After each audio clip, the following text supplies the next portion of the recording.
G'day and congratulations on being open-minded enough to invest your time and to consider the information in this presentation entitled What You Won't Learn at School. Actually, this title is perhaps slightly inaccurate because in recent years a growing number of schools have started teaching the principles that we're going to look at in this presentation. However, for most of us, what we were taught at school was study hard and get a good education. This will enable us to get a nice steady job with good benefits and job security. We'll be able to buy a nice house and car and enjoy regular holidays, travel the world in style and live happily ever after. Well, unfortunately, for most of us, this simply isn't true these days, for reasons we'll discuss in a minute. By the way, a generation or two ago, when the term job security actually meant something, this was known as the 40-40-40 plan, whereby people would work 40 hours a week, 48 weeks a year, for 40 years, and retire on 40% of their income, with a $40 watch if they were lucky, but more about that later. This presentation runs for approximately 40 minutes, and just to put your mind at ease, this is not selling anything. This is information only, and it's also generic information. In other words, it's not promoting any particular company, nor the products or services of any one particular company. This information is unbiased and includes the good, the bad, and the ugly. All that's asked of you is to keep an open mind because, as we know, the mind is like a parachute. It works best when open. Some of the topics we'll cover in this presentation include current economic trends. We'll look at the 4 traditional ways of earning income, including the franchise model, and finally, we'll look at the concept of time leverage. So let's make a start. Have you noticed that these days many people are working longer hours and have less leisure time? It often takes 2 incomes to achieve the same that could be achieved in past years on just 1 income. This obviously impacts on the quantity and quality of family time. Many people don't believe they're paid what they're really worth, and that their efforts are often not appreciated. There is greater uncertainty in the workplace as a result of takeovers, mergers, relocation, downsizing and right-sizing, not to mention capsizing. Job security has certainly become a thing of the past.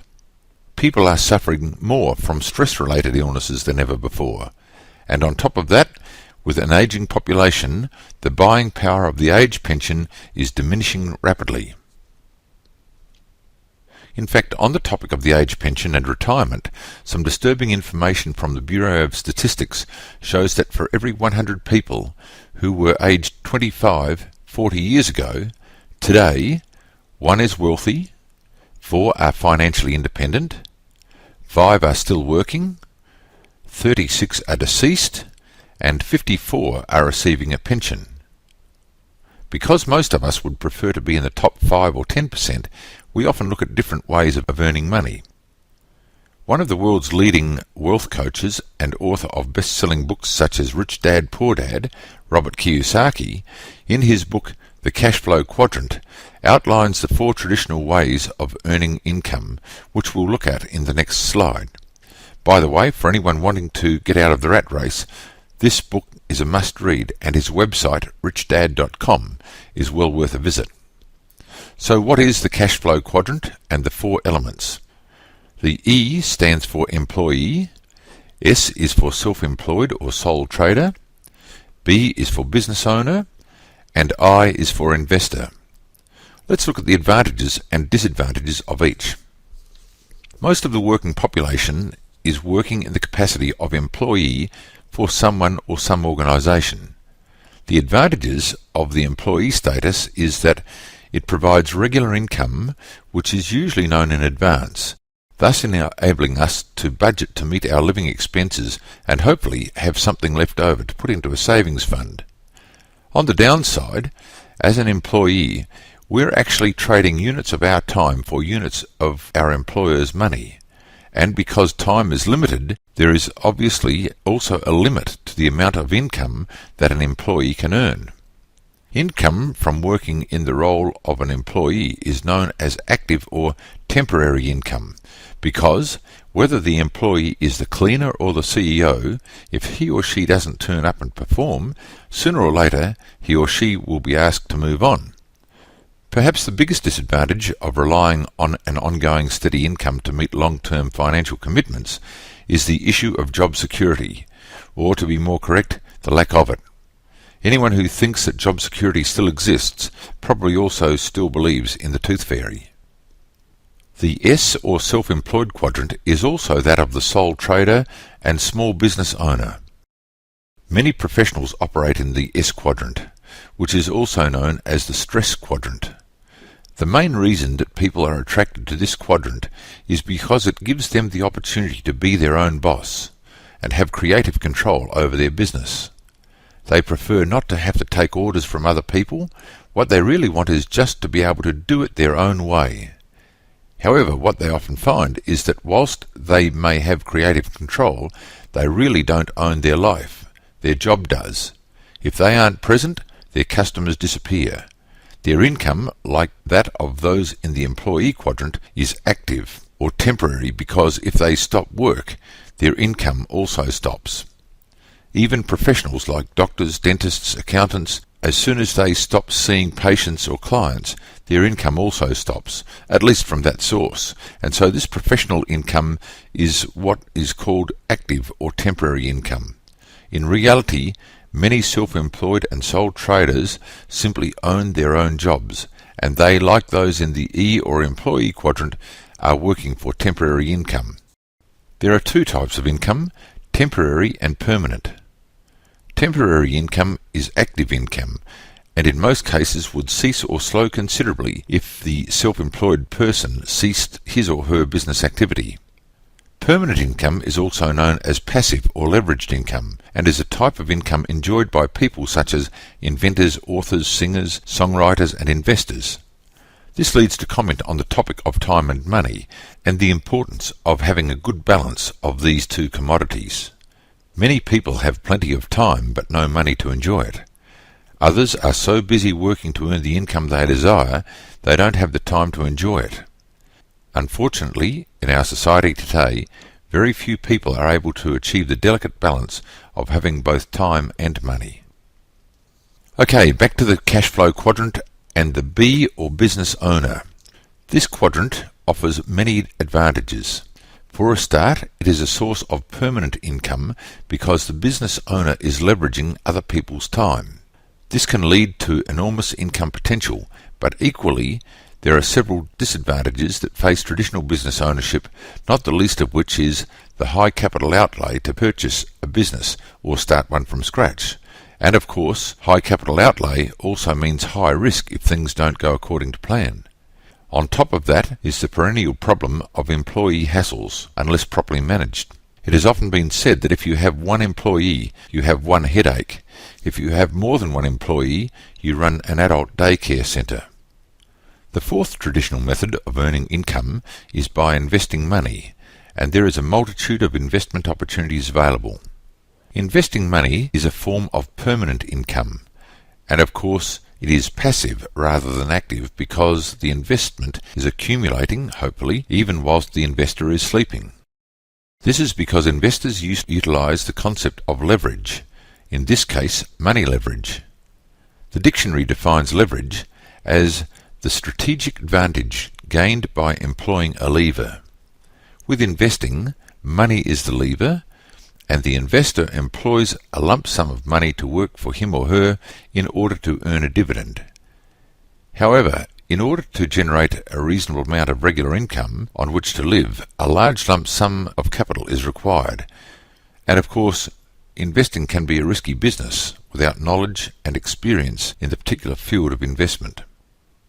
J. Paul Getty, one of the world's richest people at the time of his recent death, is credited for having once said that there are 3 golden rules to creating financial independence. Be in business for yourself and pay yourself what you're really worth. Provide a product or service that is in high demand. And duplicate your efforts through others over and over again. These 3 principles have been the cornerstone of the franchising industry since its inception. Whilst franchising has been around for 40 years or so, it was originally considered illegal, and the concept of franchising is still greatly misunderstood by many people today, even though it accounts for some 25 to 30% of sales of goods and services worldwide. In fact, the worldwide turnover of goods and services through franchising is estimated to be in excess of $1 trillion annually. Some of the popular franchise operations in Australia and New Zealand include the Athlete's Foot, Baker's Delight, Cash Converters, Jim's Mowing, Ultratune, and of course the fast food chains like Kentucky Fried Chicken, Hungry Jack's, and so on. The reason for the rapid growth of the franchising industry is that it is now recognised as a legitimate turnkey business opportunity. By turnkey business, we simply mean that one doesn't have to reinvent the wheel when starting out in business, because the system has been tried and tested and hopefully had all the bugs ironed out of it. Now, of course, not all franchise operations are successful. As a general rule, 30% fail within the first 12 months, another 30% break even, but the remaining 40% do very well indeed. These odds, whilst not great, are certainly much better than starting one's own traditional business from scratch, with a success rate of much less than 20%. However, one of the downsides of franchising is the initial cost of the key to start the turnkey business. The upfront fee that is paid to the franchisor, or the originator of the enterprise, can range anywhere from $15,000 to $20,000 for a relatively small franchise operation to well upwards of $1 million for a McDonald's type franchise. In fact, the average franchise startup fee in Australia and New Zealand is in excess of $100,000. Now, for those of us who are concerned about job security, or who simply want the freedom of owning our own business without running the risk of starting a business from scratch, there is no need for despair. There is still a way to have a business that adopts the 3 golden rules outlined by Getty and endorsed by many others. There is a way that anyone can get into business for themselves, have quality, consumable products or services, and duplicate their efforts without having to find $100,000 to buy into a franchise. It's a business known as the People's Franchise. The People's Franchise is also known as referral franchising or referral marketing. Other names include customer direct or consumer direct marketing and also multi-level marketing. However, the most popular and descriptive term of network marketing is the one most used these days. Like traditional franchising, network marketing has also been around for quite a number of years, and like franchising was in the early days, it is also greatly misunderstood by many people. This is often as a result of exaggerated income claims that are sometimes made by people about the industry. Quite often people are recruited into network marketing under the pretense that it's a get-rich-quick business. Whilst it is possible for anyone, regardless of their education or present financial position, to earn very large incomes from networking, it is the same as any traditional business or franchise, where the only place that success comes before work is in the dictionary. Network marketing is now becoming widely recognised in most countries, including Russia, China and Eastern Europe, as a completely viable and ethical business model for distributing products from the manufacturer to the customer. So, just what is network marketing? Well, as one of the world's leading network marketing trainers, Tom Schreiter, puts it, most people do network marketing every day. They just don't get paid for it. Network marketing is simply recommending and promoting something that you have tried, seen, done or used. So, if you've ever recommended a movie, restaurant or a book, you've been guilty of network marketing. And chances are you didn't get paid a thank you bonus from the producer, proprietor or publisher. Network marketing makes it possible for you to choose a company that has a product or a range of products or services that you feel comfortable about using yourself and then telling others, and you get paid for doing it. Products distributed by network marketing companies range from household and personal care products, health and nutrition, books, wine and motor vehicle accessories, just to name a few, whilst services include telecommunications, insurance, travel, legal services and many others. Let's briefly consider the main difference between the traditional distribution of products and services and the network distribution method. In traditional marketing, there are often as many as 7 links in the distribution chain: the manufacturer, manufacturer's agent, a national distributor, often a regional distributor, the wholesaler, the retailer, and finally the customer. This actually looks a bit like a pyramid. Every time the product moves from one link in the chain to the next, someone has to get paid, thus bumping up the price of the product. In addition, there is usually a cost factor of approximately 30%, depending on the product or services, that is built into the final price of the item to cover advertising costs. So a product that appears on the supermarket shelf for say $10 may have in fact cost the manufacturer as little as $1 to produce. In the network distribution system, the network marketer is able to pick up some of the middleman commission, or in this age of political correctness we should say the middle person commission, because there are usually only 3 links in the distribution chain: the manufacturer, the network marketer, and the customer. And there is also another large slice of the distribution pie that is available because network marketing companies usually don't advertise their products, preferring to utilize the world's most efficient and trusted form of advertising, word-of-mouth advertising. So what are some of the benefits of a network marketing business? Firstly, it's a business opportunity in which anyone can succeed regardless of their current financial position or educational qualifications. Network marketing is non-discriminatory, so it doesn't matter what your race, skin colour or political persuasion may be. Neither does it matter what you look like, your physical appearance, your shoe size, even your belt size. Completely irrelevant.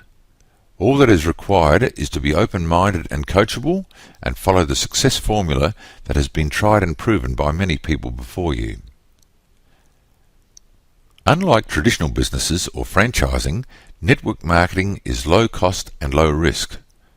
For a start, there is a very low capital outlay required to join a legitimate network marketing company, usually less than $200. In order to qualify for a bonus payment, most companies require that you purchase a certain amount of product each month. If you join a company that has a product or service that you normally use on a regular basis anyway, this monthly outlay is not really a cost. You simply divert your spending from the supermarket, for example, to your network marketing company. Simply change stores. Nevertheless, in most cases, the required monthly outlay is quite affordable for most households. Because most network marketers work from the comfort of their own home, the day-to-day operating costs are minimal.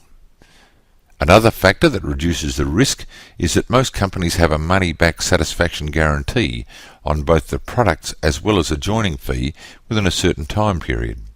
So with network marketing, if things don't go according to plan, you're only risking your time instead of your fortune or years of debt.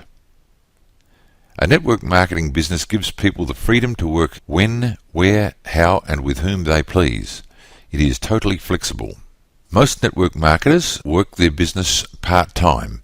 However, for a growing number of people it is their full-time source of income, whether working from the comfort of their own home or travelling the country, or many countries operating their business from their laptop computer and mobile phone. Working from home gives mums or dads the opportunity to be at home with their infant children rather than warehousing them with unknown others. It also gives parents the opportunity to take their children to school and also pick them up and be with them after school hours. The flexibility of network marketing means that parents need never miss important milestones as their children are growing up. And when they have grown up, there's even the opportunity to bring them into the business. Furthermore, most network marketing businesses are willable, saleable and transferable. For many people, one of the major benefits of network marketing is the opportunity to establish new friendships with positive, intelligent and outgoing people. In many cases, these become lifelong friendships with people who are committed to your success. The network marketing industry is renowned for the quality and diversity of training that is available. Many people, regardless of the income they earn from their business, actually list personal confidence and self-esteem as major benefits from being involved in their network marketing company. They often say that their personal grooming and physical appearance also improved as a result. Many even have such a quantum leap in their self-confidence that they no longer have a fear of public speaking. It would be fair to say that much of the training that is available for free or for a very low fee would cost many thousands of dollars in the private and business sectors. As a legitimate business enterprise, network marketers are able to minimise their taxable income by claiming a portion of their day-to-day outgoings, such as mortgage, power, phone, travel and so on, as genuine tax expenses. Of course, it's prudent to discuss such matters with your accountant or tax consultant. As the network marketing industry becomes better understood and its credibility is more widespread, it's attracting a growing number of professional and business people to its ranks. People who previously shunned any approach about such a business opportunity are now starting to realise that network marketing offers the opportunity of a truly portable, international business where they can travel and enjoy the lifestyle benefits along the way as they conduct business whenever and wherever they wish. In traditional business, the following issues can be inconvenient, to say the least. In no particular order, there is the problem of bad debt and the stressful nature of chasing outstanding accounts. There is also the stressful nature of hiring and firing employees. Fighting peak hour traffic and rising fuel costs is counterproductive to productivity and profitability. And of course, in a typical franchise business, the monthly franchise fees can also be crippling. Not only does network marketing not have any of these inconveniences, but there is the added bonus of minimal paperwork, something that has great appeal to many people. There is no limit to the amount of income a network marketer can earn, providing, of course, that the product or service is effective and represents good value for money. If the product or service has quality, value and is affordably priced, people will continue to purchase it, thereby making the income residual and ongoing. On the topic of residual income, and just as an interesting aside, it's worth remembering the rule of 200, which relates to calculating the lump sum a person would need to earn a monthly dividend. It works like this. You decide upon the monthly income you would like to have coming in on a regular basis and multiply it by the factor of 200. The resultant figure is how much you would need as a lump sum earning interest at the nominal rate of 6% per annum. So, for example, a monthly income of $5,000 multiplied by 200 means that a lump sum of $1 million at an investment rate of 6% would give a return of $60,000 a year, which of course is $5,000 a month. Most people would find it much easier to build a network marketing business with monthly income of $5,000 than to save $1 million. Now, whilst most people are attracted to the network marketing industry because of the potential for ongoing residual income, it would be fair to say that many people who have achieved considerable financial wealth as a result of their networking endeavours and who no longer need to work at their business continue to do so because of the sense of satisfaction they gain from the knowledge they are making a positive difference to the lives of others.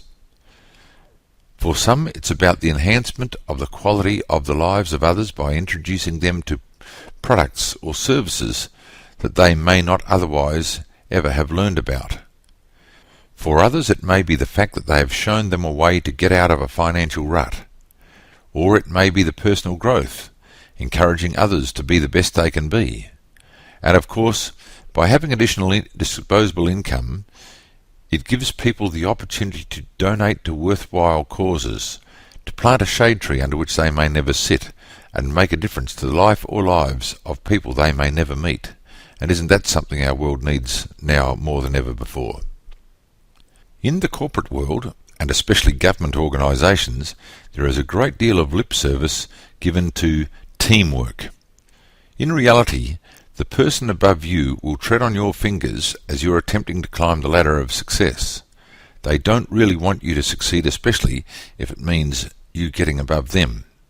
The exact opposite is true in network marketing, because if I help you succeed, I also benefit.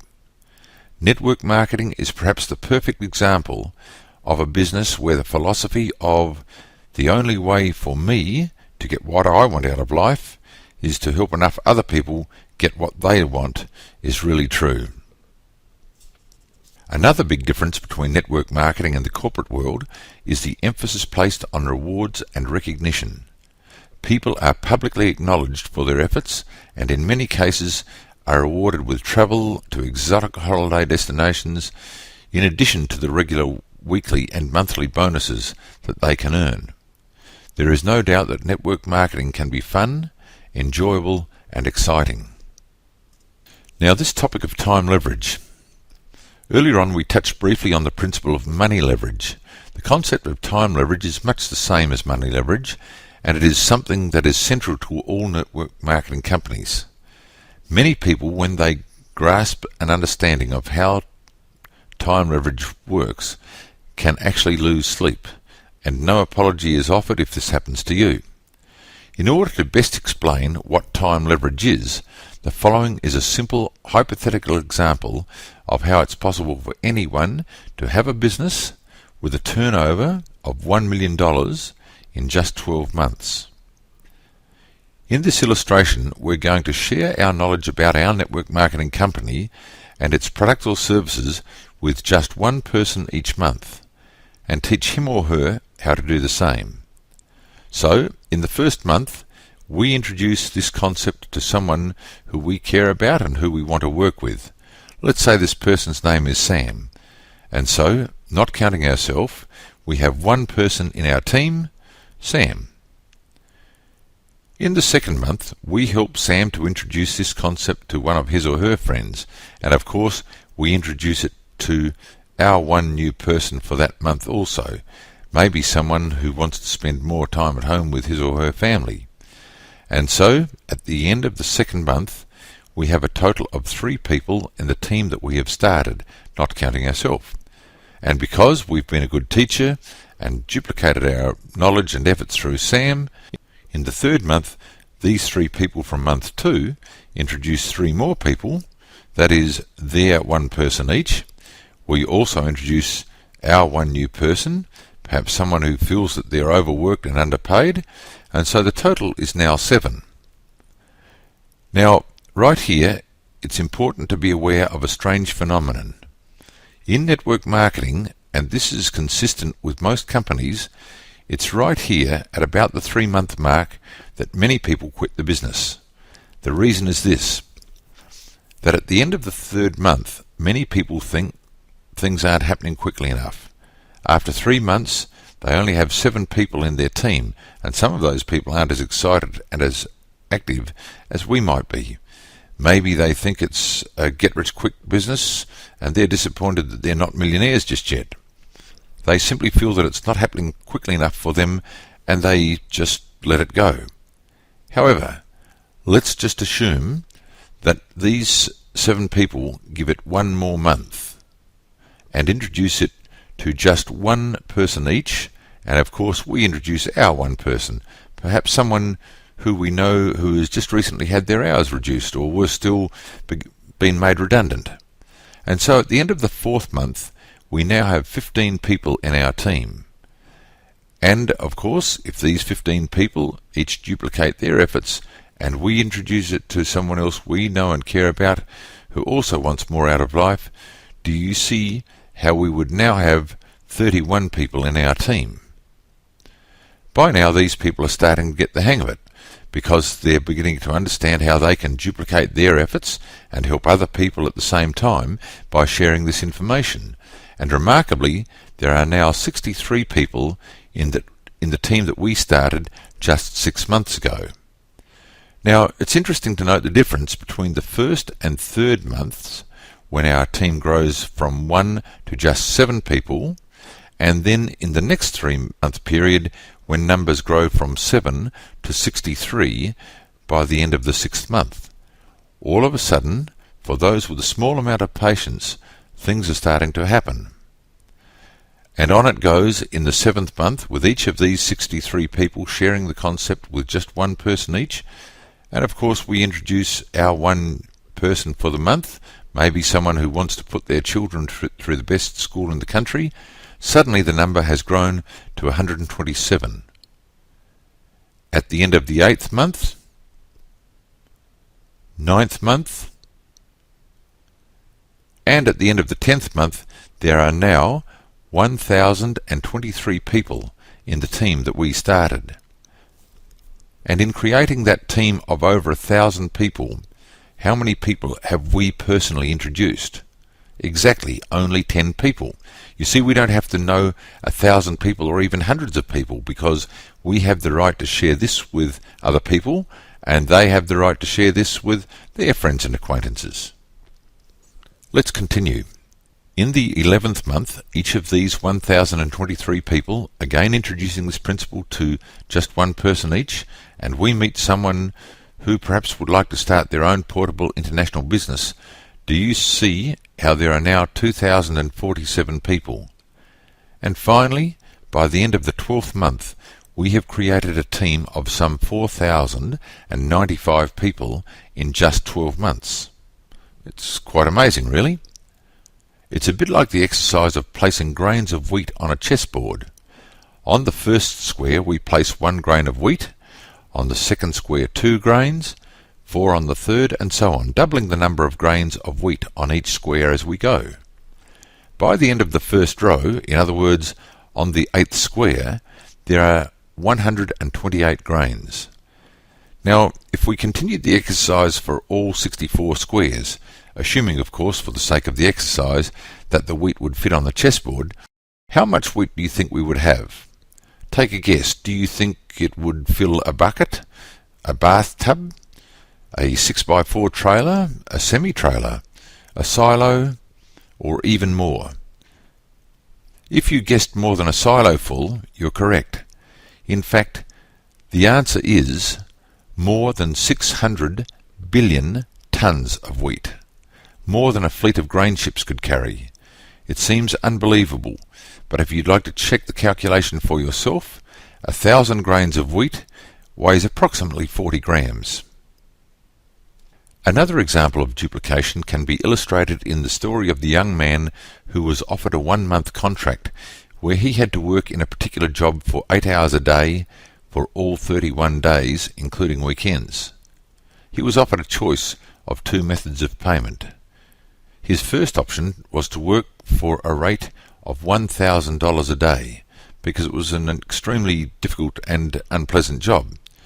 The other payment method was to work for just 1 cent total payment for the first day's work, 2 cents for the whole of the second day, 4 cents for the third, and so on, doubling up each day for the full 31 days. Well, having heard about the grains of wheat on the chessboard, the young chap chose the latter method. However, by the end of the first week, he was a bit concerned that he'd made the wrong choice, receiving only 64 cents for his labour on day 7. Even by the end of the second week, he was still a little worried about his decision, because his payment for the 14th day was only $80, and you'll notice that we've rounded down for ease of calculation. However, by day 21 he knew he'd made the correct choice, because that day's pay was in excess of $10,000. By the last day of the 4th week, his daily pay was over $1 million, and by now it would come as no surprise to learn that if his earnings for each day by this method were added together, they would come to in excess of $20 million. Not bad payment for a month's work, and certainly a lot more than the $31,000 he would have earned under the first payment option. Nevertheless, you may well say, but these are just numbers, and what do they have to do with people and the concept of time leverage? And that's a very good question. The answer is absolutely nothing. These are only examples of how the doubling principle works, and that it's not by magical mirrors that we can create a team of 4,095 people at the end of 12 months. And of course, because these are people and not numbers, we need to be realistic. It's quite probable that not every one of these 4,000 people will be as excited about the concept of time leverage as it applies to network marketing as we might be. So let's say that as many as 75% of the people who join our team do absolutely nothing once they've joined. This isn't necessarily an exaggerated attrition rate. That's just the way people are. They sometimes start out all excited, but the slightest little hiccup will put them off track unless they have clearly defined goals. Nevertheless, if as many as 75% of these 4,095 people decided to do absolutely nothing, that would still leave 1,000 people in our team. Let's also imagine for a minute that if each of these 1,000 people purchased and or sold just $1,000 worth of products or services, just $25 a week, do you see how our business has, in just 1 year, generated a turnover of $1 million, because 1,000 people multiplied by $1,000 equals $1 million. And what's more, this business has been created without plant and equipment, inventory, staff, warehousing, accounts receivable, and all the other costly overheads that are part of most traditional businesses with such a turnover. And of course, if we received even a small percentage of commission on this turnover, it would still represent quite a significant income. So as you can see, it is possible to have a business with a $1 million turnover in just 12 months. The difficult part is getting past the third month. So, to recap, we looked at some current economic trends and the 4 traditional ways of earning income. We then looked at the emerging network marketing industry, and finally, we learned about the concept of time leverage. If this all makes sense to you and you'd like to get involved in this fun and exciting business, whether part-time or full-time, there are 2 very important things you should do, known as the 2 R's. First of all, decide your reason, and secondly, do your research. Let's consider what's involved with each. The first is to decide your reason or reasons. Establish clearly in your mind, but better still in writing, exactly why you would want to start your own network marketing business. For many people, the main reason is money, but money is not a powerful enough motivational reason. You need to identify what you're going to do with the extra money. Would you buy a new home, pay off the mortgage, buy a new car, travel around the country or many countries, fund your children's education, or your grandchildren's education, or your own education? For some people, they just want to get out of the rat race, to get off the employment treadmill and stop having to answer to a boss, but at the same time earn enough money to be able to enjoy life doing the things they want to do. The second R is to do your research, your due diligence. There are many fine network marketing companies in Australia and New Zealand.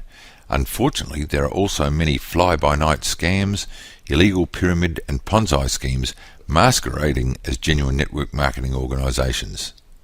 When assessing a network marketing company, there are 4 criteria to consider: the company itself, its track record, stability and corporate image, the products or services, are they effective and reasonably priced, the marketing plan, is it fair and equitable, and finally the training program, what support is available about the products and how to build the business.